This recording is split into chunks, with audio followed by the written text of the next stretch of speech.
All right, hi, thank you for joining us. Welcome to the first episode of Wrap It, our wrap-based series where we're going to be taking you through the journey of wrapping a car from start to finish. My name's Joe, I'm from Roland, DG, and this is James Deacon. From Bigger Stickers, so I do the wrap training courses at the college, and this is the facility that we use. And as I said, we're going to be taking you through a step-by-step process of transforming a car from start to finish, with each episode sort of taking a look at a slightly different element or different part of the process. We're going to be transforming this car using loads of different techniques and applications. This is the aim, in different areas. So each episode of these, we're going to tackle a different one of those to show you. And today we're starting off by looking at prep and cleaning. So do you want to talk us through? Yeah, because we're going to try and take them through chronologically. So we're going to try and literally take you through the process of talking to a customer, taking them around the vehicle, discussing aspects of their ideas, discussing your ideas actually on their vehicle, and then we'll take hopefully through the design aspects. Both Joe and myself will be doing that, and we've got something to talk about that a bit later on as well. It might be quite exciting. And then we're going to actually try physically printing those materials and applying them to the car. But like we said, we don't want to every episode as we go around the vehicle talk about how to clean the car, how to strip the car down. So we're going to start these series of webinars by getting a lot of the nitty-gritty stuff, what would someone say is the less glamorous aspect of vehicle wrapping, and do all those aspects of cleaning that some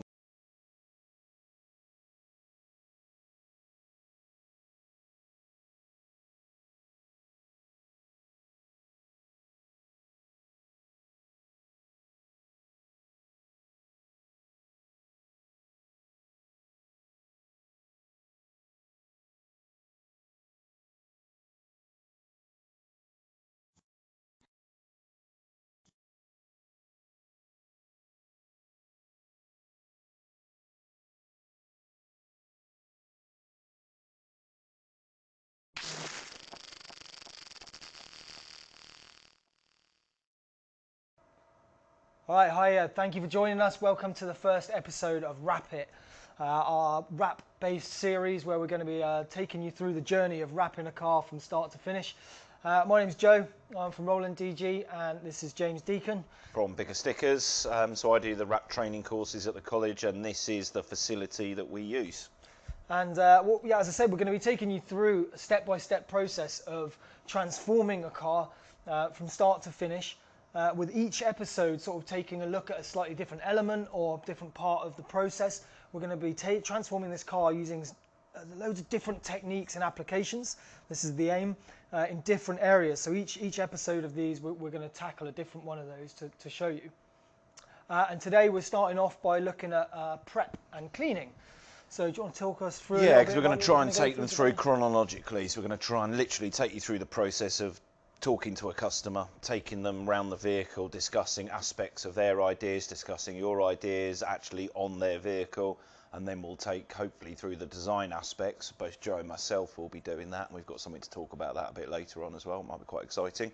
And then we're going to actually try physically printing those materials and applying them to the car. But like we said, we don't want to every episode as we go around the vehicle talk about how to clean the car, how to strip the car down. So we're going to start these series of webinars by getting a lot of the nitty-gritty stuff, what would someone say is the less glamorous aspect of vehicle wrapping, and do all those aspects of cleaning that some of you may be confused by. Now again, we're not going to go into the level of detail we would on a training course, but we're just going to give you some of those tips and tricks, some pointers, do's and don'ts about cleaning a vehicle down. So we're going to start off today by doing that part. And at the end of each of these episodes, what we'll do is we'll give you a little teaser into the next episode to show you what we're going to be doing. So at the end of this episode, we'll show you roughly what we're sort of thinking for next episode, where we're going to start, as we said, design, print, prep of the materials and the applications. And the applications, we're going to try and give you guys something a little bit different. So rather than just doing a color change or a single print job onto the vehicle, we're going to try some different applications, some things that maybe haven't been done before. We're going to try some weird and wonderful materials, and we're going to show you some of the tools and things involved in that process as well. All right, so next up, what we're actually going to do is start by taking a look at walk around the car. It's something I would do with a client when we first met a client. Now, typically, the first maybe point of contact would be on the telephone. Client will phone you. what I'd like you to think about doing is creating a checklist for your business, similar to a job sheet. So we're not doing it for memory. We're not inclined to just say this is how much a wrap costs. First off, what we're going to do is actually speak to the client, maybe talk about budget. We're going to talk about who's creating the artwork. Does the client create the artwork? Do I create the artwork? Do I modify my client's artwork? So I think it's a really important factor to discuss. If you just say to your client, create the artwork, what if that turns up? It's not the correct resolution, it's not been artworked properly, it's not got the correct amount of bleed. So I would really start to drill down on the exact type of vehicle we're dealing with. Ideally, I want to see it face to face, so hence why I'd call it a walk around. Yes, I can get the customer to send me a photo, but we're going to maybe point out on the car that we're working on what would be the problems with just looking at a photograph of the vehicle. Be much better. So we're not going to use a brand new Ferrari. We're going to use a typical car that the typical average person may bring in, and the problems when that car's 10 years old. It's a bit trickier to deal with, I think, an older vehicle than one that's just come out of a showroom. So we're going to talk about different materials, different areas of the vehicle we can and can't wrap. We're going to talk about when the vehicle should be brought to us, how the vehicle should come to us, who's going to take parts off the vehicle, what would that mean, what tools do we need, should you learn how to take vehicles apart, are you a mechanic? So again, we're not going to go into the level of detail we would on the wrap course, but we're going to try and give you a general overview of just that liaison between what the customer's expectation is and what we can physically deliver in the form of a vehicle wrap. Plus as well, we're a bit limited on a webinar. We're not going to do this as a vehicle wrap, coming in, staying in for 5 days, being wrapped, leaving. We're going to do this once a month. We're bringing a vehicle, we're working on it. So we are going to bend the rules, we're going to break the rules. So there's a way, basically do as we say, not as we do. Joe, you getting me? There'll be certain aspects. I would always want a vehicle to come in prior to application, so when it brought to me the day before. Now, we can't in a webinar have a vehicle sat there for a day, so we're going to break some of the rules. I'll explain why we shouldn't do that, and you can maybe see throughout the webinar, if we do start to bend rules, if that causes us any problems. All right, so next up, we're going to go take a walk around the car.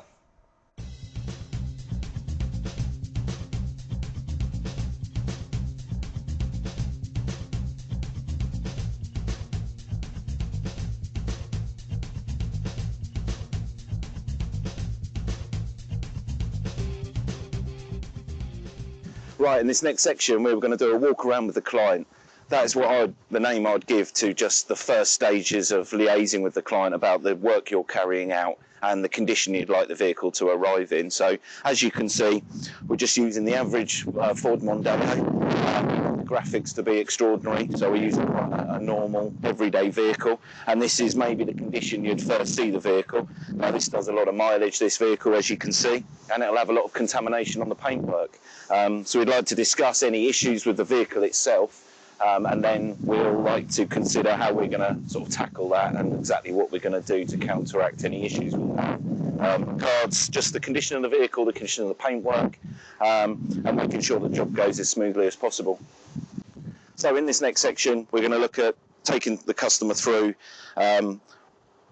the particular job we're carrying out. Now, as we're going to be doing digital sort of type elements, the points I'd like to raise with the customer is how the artwork is going to transition from one section of the vehicle to the other. So from the front wing to the bonnet, how that artwork's going to break up, how we can sort of help that when we're actually designing and maybe showing a preview for the customer of artwork. Now, one of the main tips I'm going to give you when we're doing a walk around is just to think that no two vehicles are the same. So don't think, oh, I've done a Ford Mondeo before, it will be the same. Well, the client's going to be different, the vehicle itself is going to be different. Brand new vehicles have their own set of issues.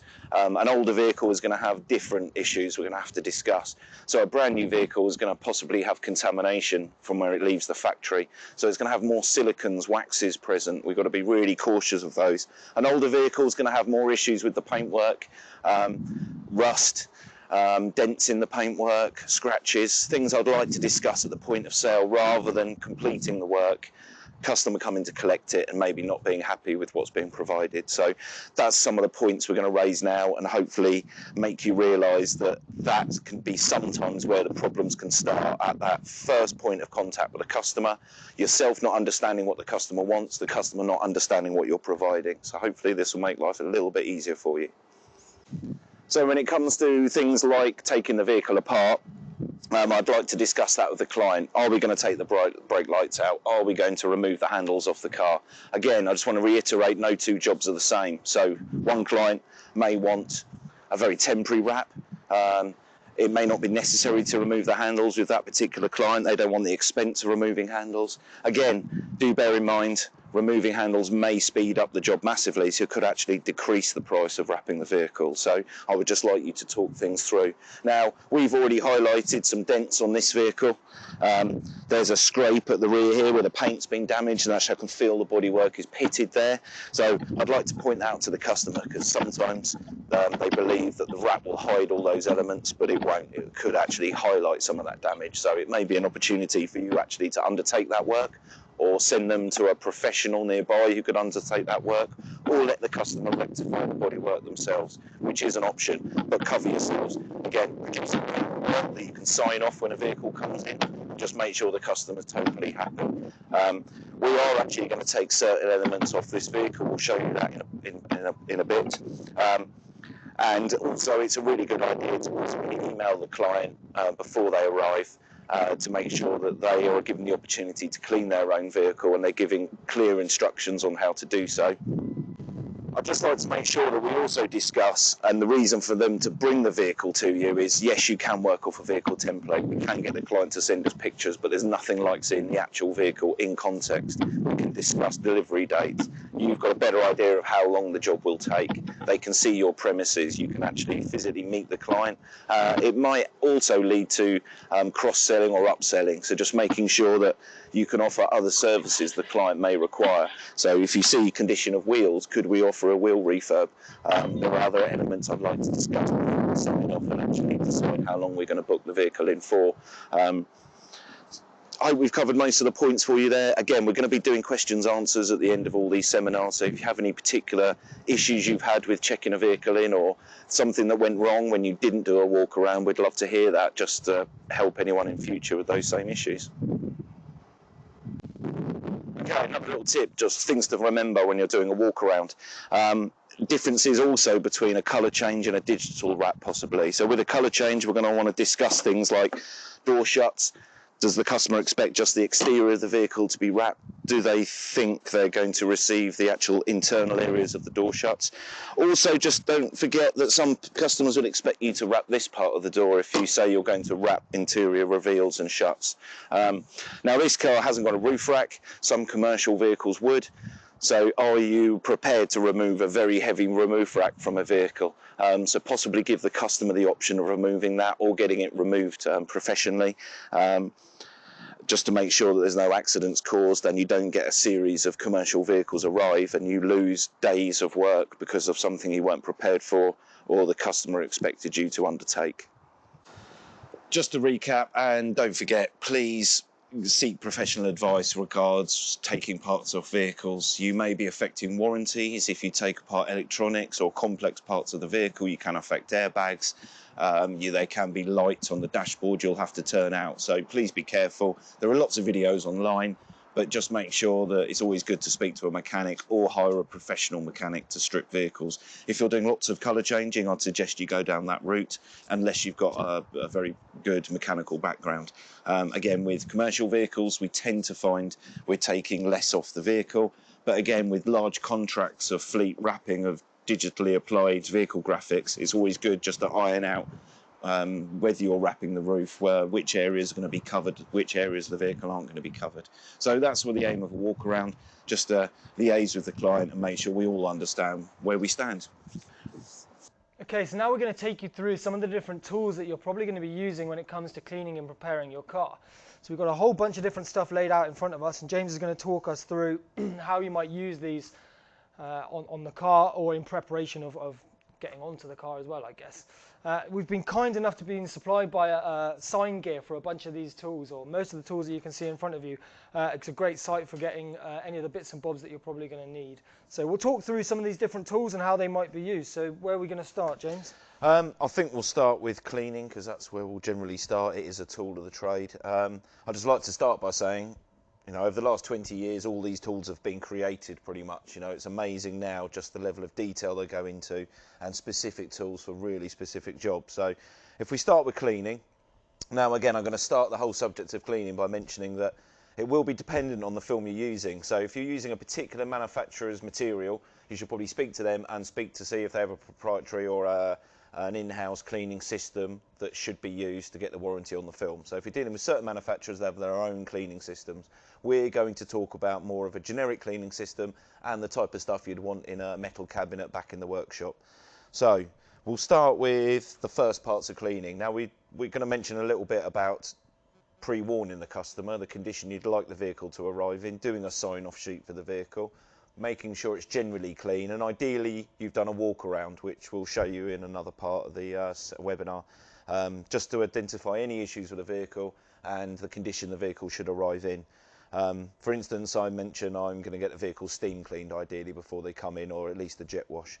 So when the vehicle comes in, as I said, everyone should have some water, just water with probably a baby shampoo in it, just a mild detergent, and we can use that just to remove pollution from the vehicle, take off what we call visible dirt, so anything we can see on the vehicle. I'm going to probably do that and then sign the vehicle in and just check for damage and start to remove parts of the vehicle.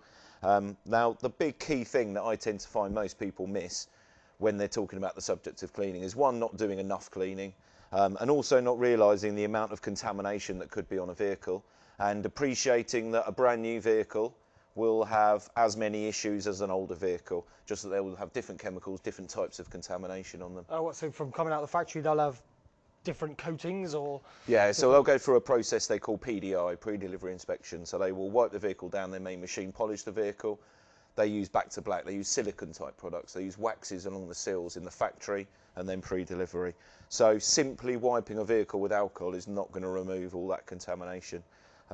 So the next stage for me, and it's generally, we're going to call it a solvent-based clean. So we would use something like a glue remover, for example. That's going to be a solvent-based material. It's going to start to break down any tar, so vehicles that are slightly older. If it's been sign written and we've removed lettering, it's going to have maybe glue residue.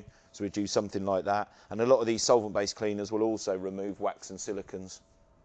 It's quite important, though, to remember that if you use a solvent cleaner, we're using a solvent adhesive. So it's make sure that none of the solvent chemicals are left present on the paint then. So clean off your cleaner. Yeah, and we call it, I tend to call it flush at Bigger Stickers. So I'm going to use maybe a homemade product. I particularly use one that's a mixture of water and alcohol. So we use that to literally flush off the solvent cleaner as a process.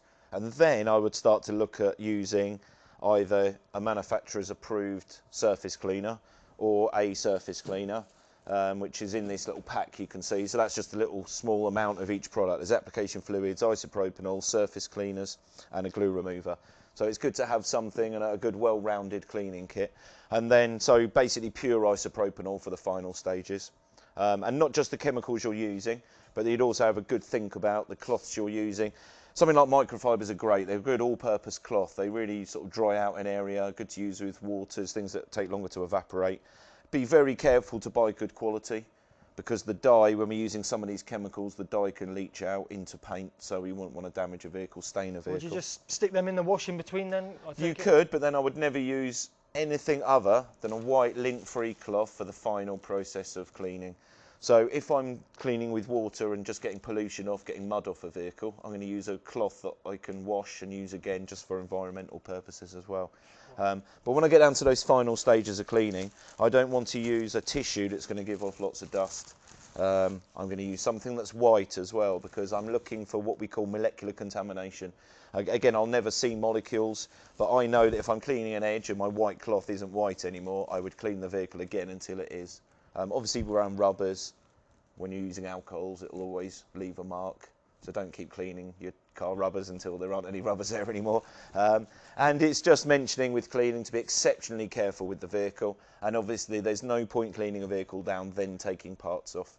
So we must make sure that we take off all your trim first, take the trims off, decide what we're doing, decide what we're stripping down, and then start cleaning.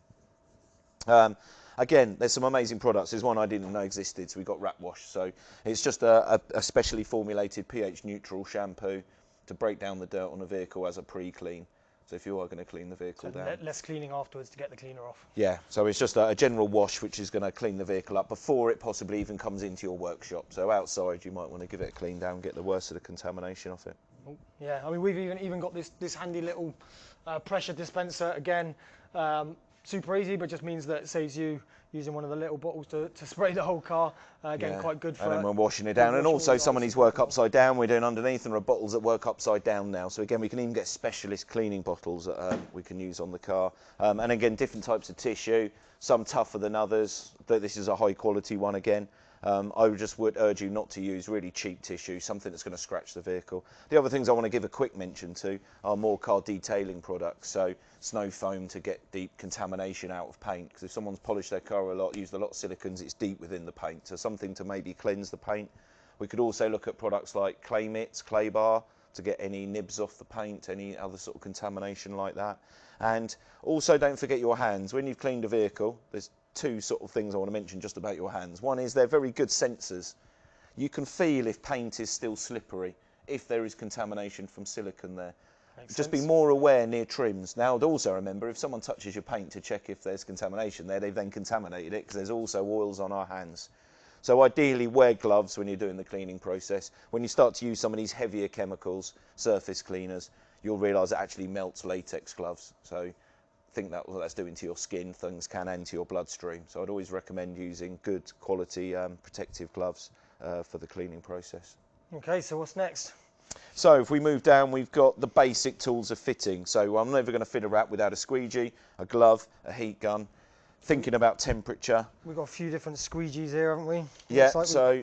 got some pretty basic ones, but with a nice, decent felt edge. Yeah, so that's a particular monkey strip, which is a type of edge. We can buy them in large packets at a lower value than buying a whole squeegee. And then when that wears out, put a new one on.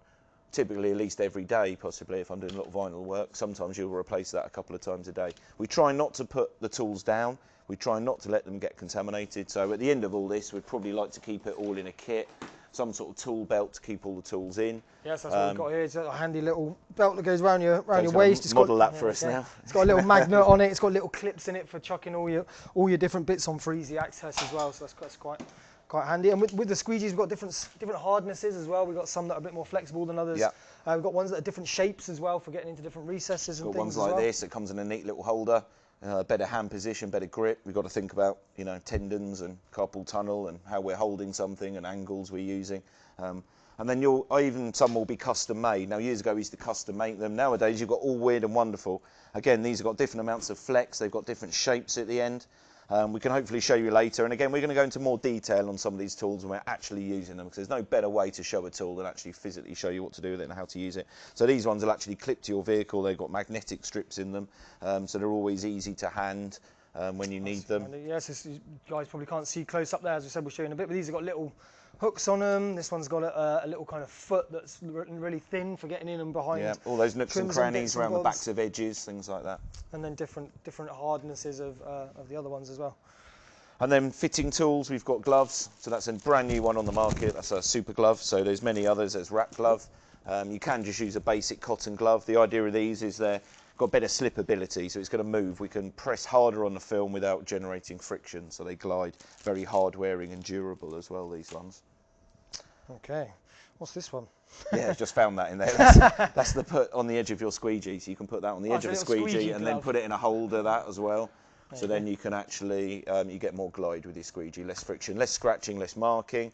Again, there are lots of specialist squeegees. There's one I'll use just called a wet edge squeegee, so we can wet the edge of it when we're applying gloss blacks, things that are going to scratch easily or mark, customers coming to see it. Again, you can polish vinyls, you can increase the luster, but it's better not to get a mark in the first place. We can use something like that. That was that. SG pocket, super glove pocket, yeah, for a little glove for your squeegee. Yeah. Okay. And again, the basics, the heat guns. Now, again, years ago we would use a paint stripping heat gun. These are still very popular. You'll see one in every sort of sign shops will have one of these, maybe even possibly a hairdryer looking under the bench there. But this is the latest cutting edge version. So again, it's temperature controlled. You can also get ones, if you have one of these, by the way, you'd probably want to purchase a separate laser thermometer. So this isn't measuring, we could maybe have a gun that tells us the temperature coming out of the gun, but it's very important to measure the temperature on the surface of the vinyl as well, to make sure we're post-heating correctly. Again, we'll take you through that later.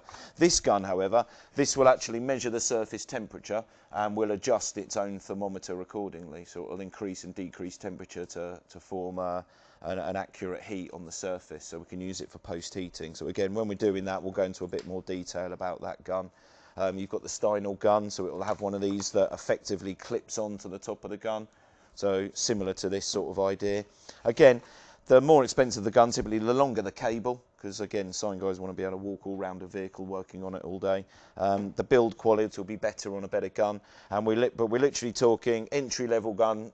Least I'd recommend spending is £30 to £50. These guns are looking at more £300, and again, there's everywhere in between. There's the £150 gun, the £80 gun. So I would urge you to, the more wrapping you're doing, obviously the more you'll probably spend on tools, and the more tools you'll have.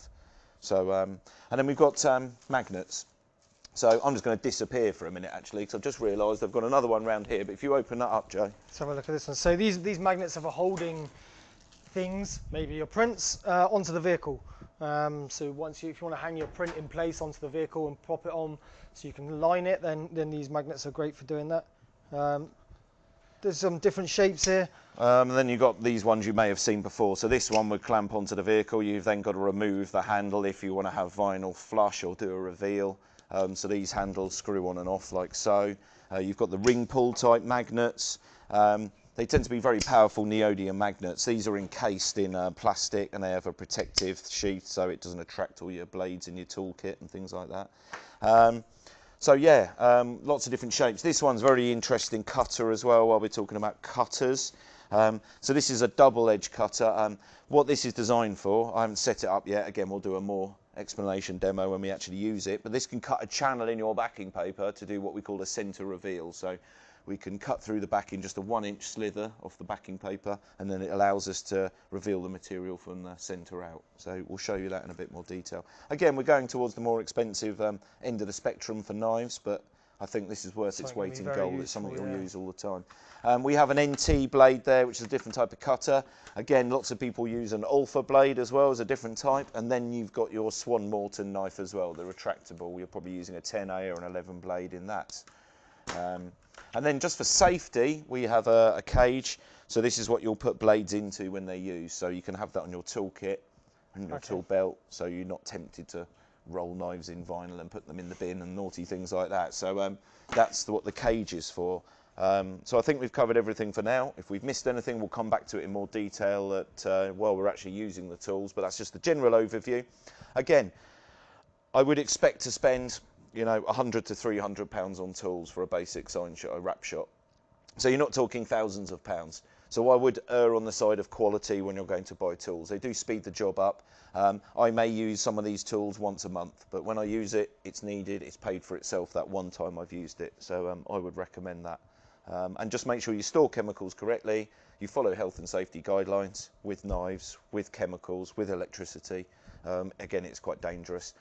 We'd want a tool belt. I would also think in my workshop of having a nice table like this. Again, rulers are tools. We're going to have safety rulers. I would also think about having a trolley or something to put the bulk of the tools on that can follow you around the vehicle, can be moved out the way when you don't need it, and just something to store tissues, gloves, heat guns on. And then we're going to use something like that for tools we're using all throughout the day. Perfect. So there we go, quick overlook at tools.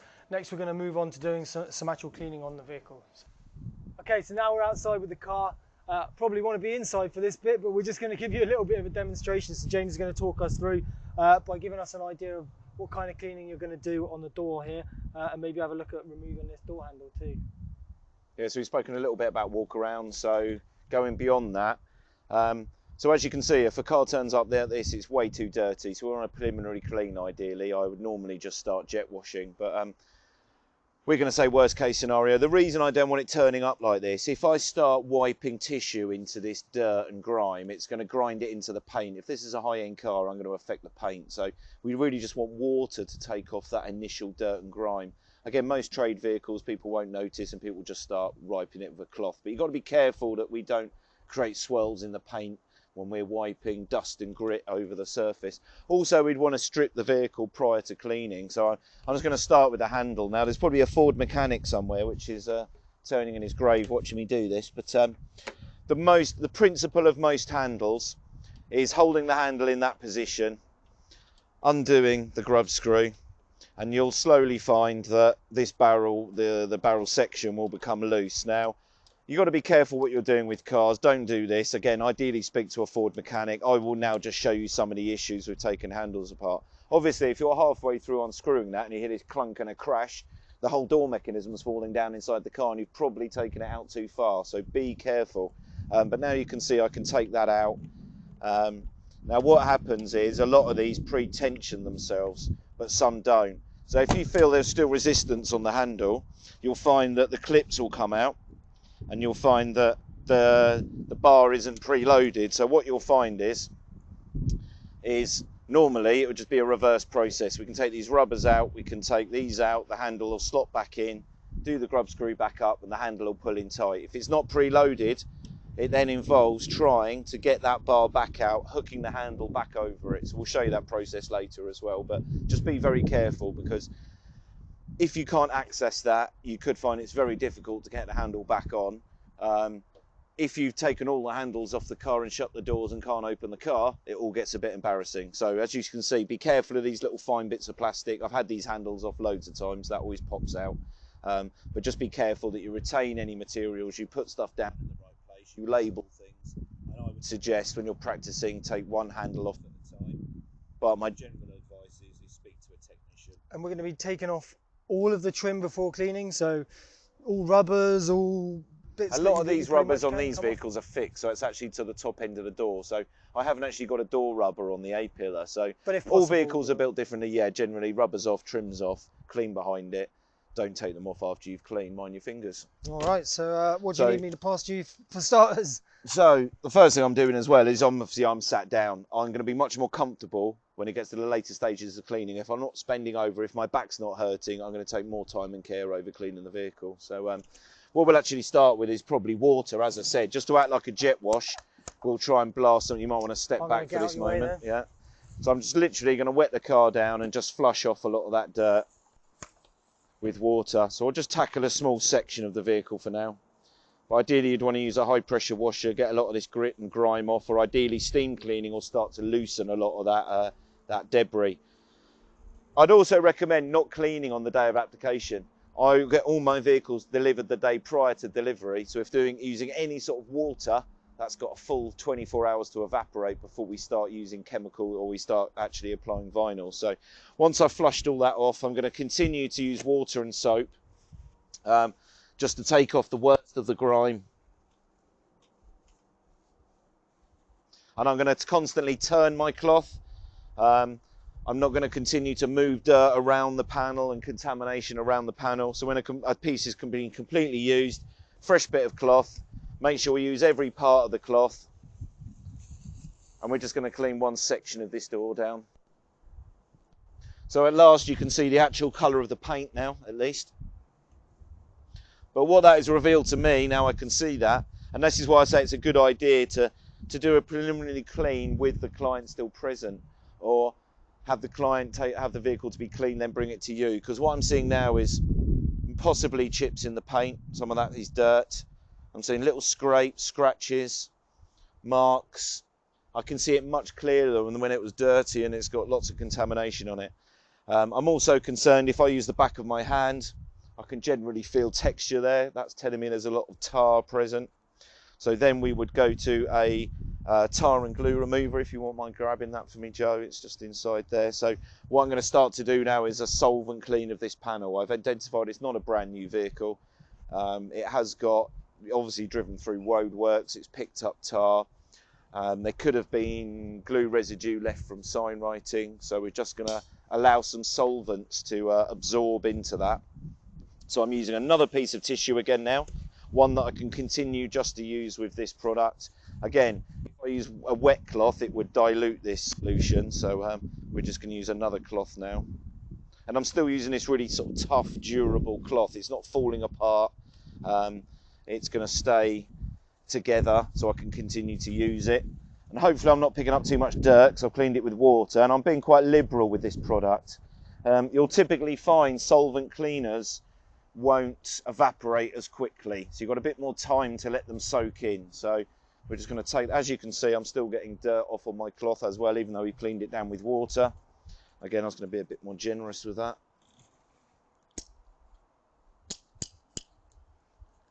Again, you'll have to excuse me if I keep shouting because I'm used to training and talking to people not being mic'd up. So I'm just putting some more solvent cleaner on there. Now again, the benefit of doing this outside, which I wouldn't recommend you doing, obviously, again, jet washing we're going to do outside, most of the water cleaning we can do outside, but we would want to do this indoors now. We'd maybe want extraction. So if you've got negative pressure in the workshop, you're on a fan taking the air out of the workshop, so high levels of solvents don't build up. Obviously I've got protective eyewear in case this splashes in my eyes. You'd maybe also want a wash kit present in case you did get any chemicals in your eyes. And I've also got protective gloves just so this chemical doesn't come in direct contact with my skin. So now I'm just going to leave that. I'm not going to wipe that immediately off. I'll go back over it in areas where I can still see a lot of contamination. Again, we've cleaned it, so when just to show you, if I turn my cloth, keep cleaning, now a lot of that colour I'm seeing, that is tar. So that is tar being broken down by the chemical. So I'm going to probably keep doing a solvent clean until I'm not getting this discolouring on my cloth. That is also why towards the final stages you're going to be using white cloth.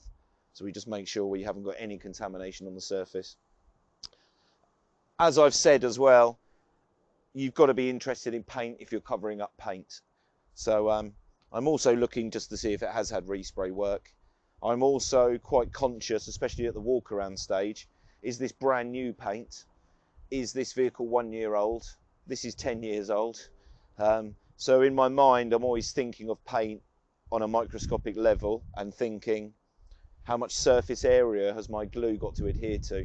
So technically a brand new vehicle is going to have a more highly polished surface. You're going to get less bond strength or adhesion to a highly polished surface than you would to paint that has been keyed. I'm not saying keyed, vandalism keyed, I'm talking micro keying. So just the abrasion from sponge washing off a car, or literally just dirt and debris making contact with the paint. On a microscopic level, that's going to slightly key the paint. So I can actually be more confident with a slightly older paint. Now, when the paint gets too old, that's something you want to look out for on older commercial vehicles, because this paint can start to fail. The lacquer can start to thin. Sometimes it can turn powdery, and lacquer failing around edges. So just watch out for that. So think of, is it brand new? Quite difficult to stick to. Paint gets older, bond strength increases. As the paint deteriorates, that can also affect our bond strength. So now that's soaked in for a bit, I'm just going to give it one more wipe down with that product. Again, normally I'd be doing everything once at a time. Water all over the car, solvent all over the car. Then we're going to go on to the next stage after this, which will be flushing, because I don't want any glue remover present when I put glue on the car. Obviously on the back of our vinyls, we don't want that to react. So I'm going to use more solvent, and then we're going to clean this down. Now, but a magic wonders of television, you'll come back and this would have, all the tar's disappeared, and we'll talk about flushing off the solvents. Yeah, so this is a solution I've made up, which is a mixture of isopropanol and water. So I'm just going to use this to flush off any solvent cleaner. So it's just going to make sure that none of that is present. The water will help to carry it. The alcohol will help to make it evaporate faster. So again, let's just use another cloth. This is a high quality microfiber, it's colour fast. I'm just going to use that because of its absorbency qualities, just to flush off that water and clean that up. So now we can start to say it's clean, and we're getting rid of that greasiness from the solvent cleaner. So we're just flushing that off and cleaning it down.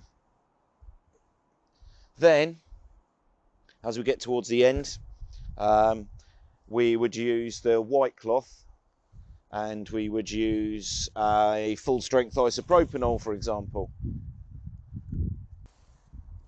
So once we've flushed off those chemicals, I'm just using a full strength isopropanol. Now, when we start to use these chemicals, I'm less likely to spray on the vehicle. I'm more likely to spray on my cloth and then clean.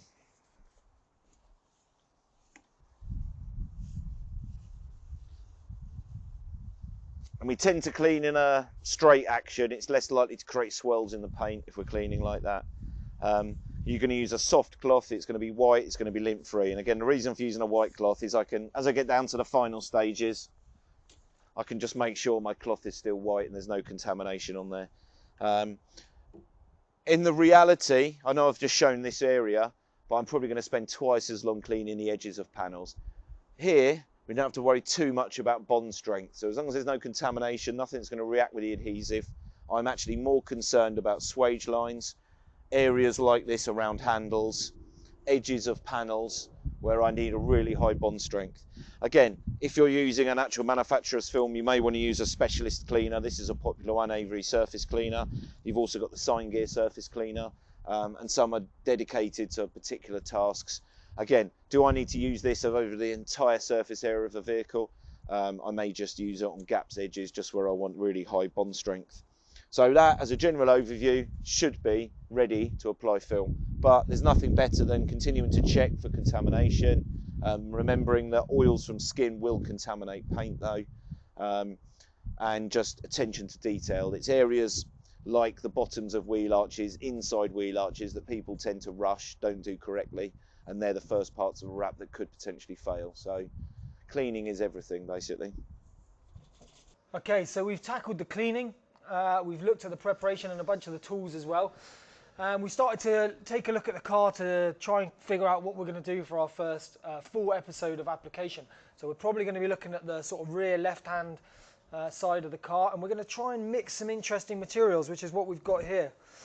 So we've started taking a look at some samples, and we've got some quite nice textured, sort of metallic, silvery looking films here, which we think would look nice for a sort of rustic panelled metallic look. Yeah. Again, we're going to give it a name. Maybe we'll come up with a nice name by the end of it. Yeah.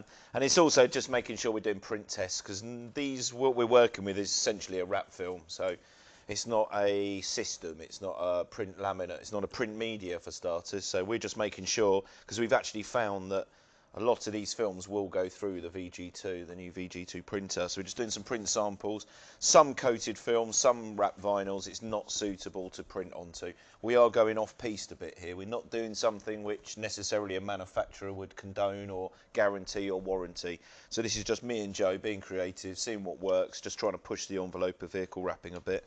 And as you can see, the ink's taken nicely. So we've printed the same image onto a few of these different materials just to check that the ink's working fine and the scratch resistance is pretty good. You know, that you could laminate these as well if you could find a matching film, which would obviously so that'll be the next help. few tests. Again, when something's textured, more difficult to get a laminate to sit correctly on it. But I've never done it. We've found some really thin laminates, so we're going to experiment with those, putting thicker laminates on thinner laminates, and then obviously the ultimate test is to see whether it applies to my car, stays on my car, and can be removed from the vehicle as well. So once we've got the thumbs up towards the end of the seminar, then we'll know. Yeah, so that's what we're doing with some of these materials. As we said, next episode, we're going to show you a little bit more about the design when we've got a bit further down the road with that. So we've got an actual finished design, which we're going to print onto probably a few different materials. We'll tell you the full solution next time. As you can see, we've got some swatches and bits and bobs from suppliers that we're going to be hopefully looking to use across this design, because it's not going to be one material. It's not going to be one big print like we've got here. We're going to be trying to mix and match, as we said, and try and do something a bit different on that rear left panel. And we're just going to give you a little bit of a teaser now as well, because we are going to run a competition throughout this webinar series. So our aim is to try and do different areas of the car with different applications, different materials, different styles, and we'd like to offer up one of the areas of the car to you guys to come up with some interesting applications, some cool designs, some nice idea, whatever it might be. At the moment, we're thinking possibly the roof of the car, which is about, what did we say, 2.5 metres long, about 1.1, 1.2 metres wide. Again, we'll give you the full details. We'll probably upload a template for you to download. Yeah, so we'll upload the rules or restrictions or template probably onto our social media channels, and probably have that finalised by the next webinar, so you guys can start thinking about your ideas, submit concepts. We'll choose our maybe 2 favourite concepts, take those to the next stage, and then we'll get a winner, and we'll produce that final graphic to go on the car as well. Or try to, so don't make life too difficult. We do want you to play with texture, with different finishes, so looking at mattes, satins, mixing satins with mattes, texture with mattes, ink. Other technologies as well, maybe. Yeah, something we're not aware of. Mix Surprise it with print. us. UV, I don't know, milling, engraving, textiles, whatever it might be. Go wild, but don't go too wild. And if you want to see kit, we'll be explaining it. You're quite welcome to come down to the Creative Centre if you're interested in the technology we have here, just to see what can be used. Then, we can arrange that as well. So there we go, quick roundup again of the webinar so far. So we've been talking through prep and application. We've shown you guys a bunch of the tools and things that you're hopefully going to be using and that you should be using to get the right application. Gone through the different the walk around of the car. Important part for checking what the work is you're going to be doing and talking through with your customer and your clients, so that you don't stumble across any of these things later on down in the project. You want to get those, the little niggly pieces that pop up down the line out the way early, so you can talk through with your customer and figure out ways around these, or work into the cost or your design, all these little things. Yeah, I think it's really important. I tend to find when you're talking to customers, it's really important to agree what you're doing, how you're doing it, how much you're charging to do it before you undertake the work. I don't want to be in a situation where a customer comes to collect a vehicle and they weren't sure about how we were doing the returns or how the edges would be finished. So it's important just for you to understand their vehicle and for them to understand the product you're going to supply, not once before they've paid for it, but when you're agreeing the work and what you're going to exactly want to undertake. Yeah, so try and work around any of those hurdles before you do get to them. And then finally, obviously, we've given you an introduction to the cleaning. The cleaning main principle seems to be very thorough. Use the right material, right cleaning materials. Do it the day before. All the other things that James talked about, but we just gave you a teaser during that bit because obviously you're going to need to do this specifically for the job that you're on. As we go through the webinar and we start attacking different parts of the cars, we might show you some extra little tips and tricks. Yeah, we'll go into the materials we've used in more detail, the specific tools we've used in more detail. But do remember, vinyl has an adhesive, but it's only as good as the surface it's stuck to. So I just wanted to make you realise we're not going to spend lots of time on cleaning on every other webinar because it'll get a bit tedious doing cleaning each time. So hopefully we've given you a general overview. Again, on the next webinar, we'll be doing questions. So if you have any questions regards cleaning, talking to clients, feel free to get your questions ready and we'll answer them at the end of the next webinar. Brilliant. All right. So we'll see you guys soon. Cheers. Thanks. Bye for now.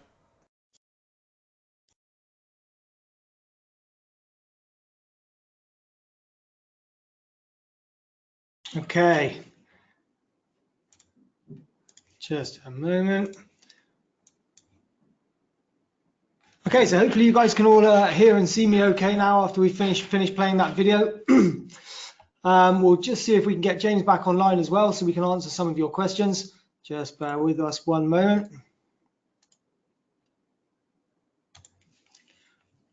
Okay.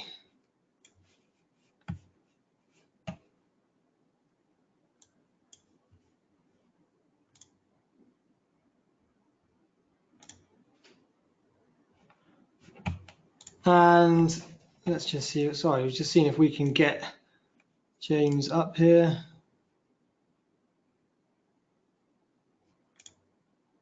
Hello, James, you there?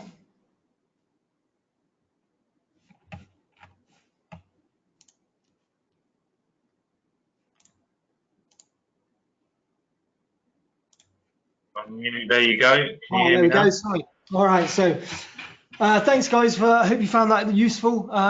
We've got a couple of questions that have come in on the chat box there throughout that session. So we'll just see if we can answer those. And if any of you have got any other further questions, just chuck them into the questions box on your screen and we'll go through those now. But hopefully that little session was useful. Apologies that the audio might have dropped out a little bit during that session. And I know that it was a bit windy as well at one point on the mic, so we'll try and sort that out for next time. But we do, yeah. First question I think that we had come in, James, if you could grab this one, was how to deal with the section of a car, for instance, the bottom of the tailgate, if it's all rotted out and the customer wants that part wrapped as well without doing any extensive body work or anything. So I don't know if you can tackle that. Yeah, one I saw that question come in actually, so I've already given it some thought. Yeah, my main issue is, and it really highlights the point of the webinar really, just have a walk around, so at least whatever is this, because there's no one approach basically, like we were saying, it's up to you and your relationship with your customer and what the customer wants to spend. So my first initial thoughts are, when I'm doing a walk around with a customer who noticed some rust or some damage, ideally I would go into my workshop, take some scrap vinyl, some leftovers from previous wrap jobs, and I'd actually put that over the rust for the customer, so they've got a really good idea of what that's going to look like. I would also, having shown them what it's going to look like, warn the customer that if vinyl is sitting over that rust, it could cause moisture just to be held for longer periods next to the rust, and it could actually accelerate the rusting process. So I personally wouldn't advise a customer just to sit vinyl. Yes, if we completely seal it from atmospheric conditions, it can, you know, stop the rusting process slightly, but it's unlikely, because if the rust's going all the way through the panel, the moisture is going to be getting to it from behind it, it's going to be sitting next to it, and it's going to start to spread. So my next best option is to actually encourage the customer to repair that damage to the vehicle. Now, they wouldn't necessarily have to put a full respray on the vehicle. If they wanted, they could just tidy up the rust. I would advise putting a rust inhibitor in there, because it does tend to always creep back if you don't completely chop the rust out. But then we could essentially just prime that surface, and vinyl does adhere to primer. Again, don't over flat the primer, make sure everything's stable. And again, maybe do a little adhesion test on the primer area to make sure it sticks. Having said that, there is nothing better than just to fully repair the vehicle, prime it, top coat, must allow that finished paint to outgas fully before we apply more vinyl. So you've got different stages that you could take the customer through, and on a walk around I would explain those different options and then make sure they're comfortable with the answers and you know, how they want to progress. Okay, I hope that answers your question there regarding the rust. And there was another question, James. I think it was whilst we were doing the cleaning section there, cleaning up the side of the car, and somebody has asked, is that level of cleaning still relevant if you're only applying lettering or logos, etc., so cut decals and things to the side of a vehicle? Yeah, I mean, again, we're on a flat surface, so the vinyl's not under as much pressure. Again, even if you stick vinyls on a flat surface, if the surface is contaminated, so I would just have always a fundamental process of doing some, and again, it depends whether the van's old, depends whether it's brand new.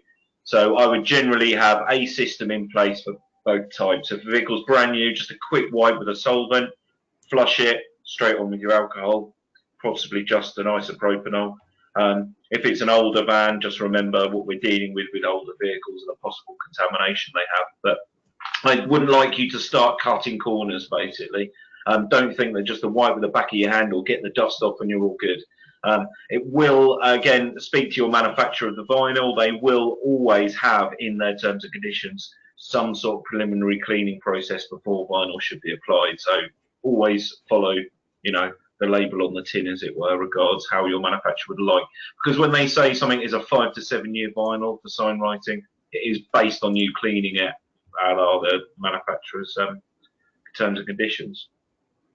Sure, nice one, thanks. There was another question come in just asking what were the exact products that we used for cleaning. I think it was, you know, mentioned slightly in the video that there are different types for different materials and things, but do you remember which ones exactly we used in the video there? Yeah, well, what we're saying basically is, don't forget that we're really talking about two systems. We're talking about, if you're using a 3M film, let's say, for example, I would expect you to contact 3M and use the 3M cleaning system. The same would be the case for a Hexis film. They have their own cleaning system. Avery have their own cleaning system. So it's quite important to speak to your manufacturer and get the correct system. What we really try to give you as well is what I'd call a generic cleaning system. It's something that most manufacturers would agree with. And if the manufacturer doesn't supply their own system, it's something I would adhere to. Now, we are using Signgear's cleaning product, so again, speak direct to Signgear and they would recommend a process to you, I'm sure. But I'm just effectively going to recap on bigger stickers, which was those, you know, water, isopropanol. You can get Signgear isopropanol. Other manufacturers are available. We're not the BBC. We don't have to worry about that too much. But we'd like you to be comfortable, and the quantities you buy them in, I think, is something worth mentioning. So a large graphics company is going to be buying drums of chemicals. The smaller the supplier, the less vehicle graphics you do. You probably want to buy in smaller quantities. So as long as you've adhered to the main chemical constituents, I think you've got some flexibility to shop around for the actual suppliers. People like Wessex Chemicals are making more and more chemicals every day. So that's why I don't want to set you in stone, because it's something I'm always looking at. Every few months I'll see what's on the market with regards to cleaning solutions. Can I get prices cheaper? It adds to my profitability. So always a good idea to keep it, but we're not sponsored particularly by anyone. We just rate Sign Gear for the range of chemicals they do, but no specific manufacturers. Sometimes the rapid prep, the rapid remove, those type of the brand of chemicals that people like. I'm just using some Avery surface cleaner, but again, think about, do I need to use the more expensive chemicals over the entire surface of the vehicle, or do I just need those chemicals in specific areas?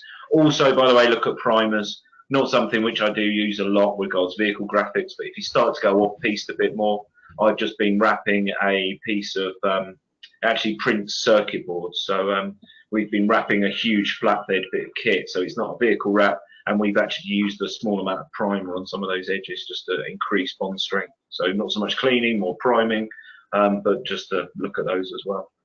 I guess the other part that we mentioned during the session there as well was about, it depends how new or old the car is as to whether you're looking at solvent-based kind of cleaners or ones for getting rid of the tar, or whatever, like, depending on how people just generally think modern brand new vans are easier or cleaner just because they visibly look clean, but actually it's those invisible chemicals, the silicons, the waxes, the ones you can't see, they're the real problem for me. A 7-year-old builder's van covered in mud, you know, we can see the problem more visually, and when that's off, we know he's probably never waxed or silicon the vehicle. So watch out for the invisible danger. All right, brilliant. One more question then. Well, we've probably got time for 2 more if anybody wants to pop up another question. But somebody said that we mentioned cleaning the internal parts of the door, so the door jambs, or not just the door jambs, but the sort of the back side of the edge. I think we talked about it as well in that bit. Yeah. When designing it, would a larger bleed cover that space? We don't often apply digital wraps inside door shuts. So I can think of the amount of times on my hand, you know, over 20 years I've been asked to do that. So typically when we're designing vehicle graphics, if it's a printed for advertising, we're just doing the external part of the vehicle. Yes, when we're color changing, we tend to go inside the doors. Again, there may be some sort of race car graphic where it's a design over the car, but they want it into the door shuts. So yes, we do that with bleed, basically. Although a lot of the time the door shuts are done with a join.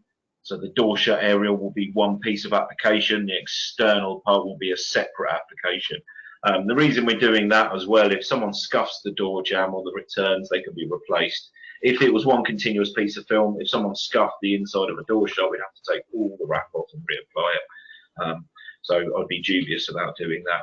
We will, as we go through the webinars and actually get involved in the application, we'll show you more about bleed, how we created the bleed, where we put joins in wrap, how we put joints in the design. Again, who knows what the future holds?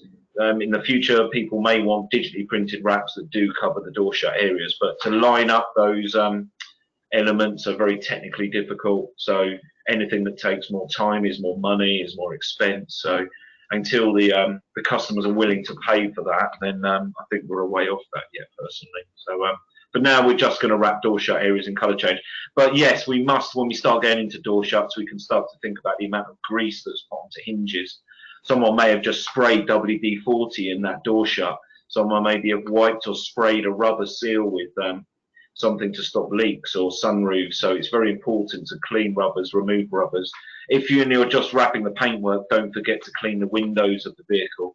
A lot of dust and grit can be caught in those areas, and static's going to draw that dust in to our applied areas if we're not careful. So always remember to clean the vehicle thoroughly, and your workshop. So when I've cleaned a car, it's important to have a hoover around the vehicle, possibly to actually take the car out, sweep the floor, make sure it's spotless. I have a little trick as well. If you're not on site, I actually lay silicone paper over the floor, then drive my cleaned vehicle onto that. So I've got a lovely white, crisp, sort of virgin surface that doesn't show and is just white, reflects light, and is spotlessly clean. So that's a good trick. All right, cool. I think we've been going for just about an hour now, so I think we've answered most of the questions that have come in.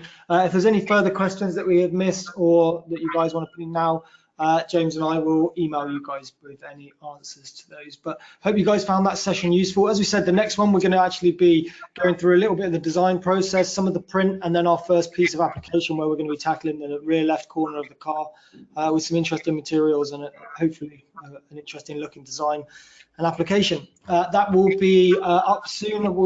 James and I will figure out the date and get that up for next month. So hopefully you guys can join us again then. Yeah, I was just going to say I'm quite excited about the design competition, so it'd be great. And again, if anyone who's logged in today wants to tell anyone, spread the word to any, not necessarily installers, but any graphic designers you know who would like to submit a design for the car. We can't wait to see those as well. Yeah, so I'll pop up a on the next webinar, I'll bring up a PDF download and I'll put it on our social media channels and things as well, so you guys can have a little bit of a template and it will just give you a little bit of an idea as to what that competition is. But basically, come up with some interesting concepts, scribble them down on a bit of paper, send them in to us, and we'll pick our sort of favourites towards the end of the year, and we'll be making that in one of these webinar series. So that's it. Thanks for joining us. Thanks, James, for logging in for that one, and keep an eye on the website for the next episode and social media as well, and we'll chat to you guys then. Cheers.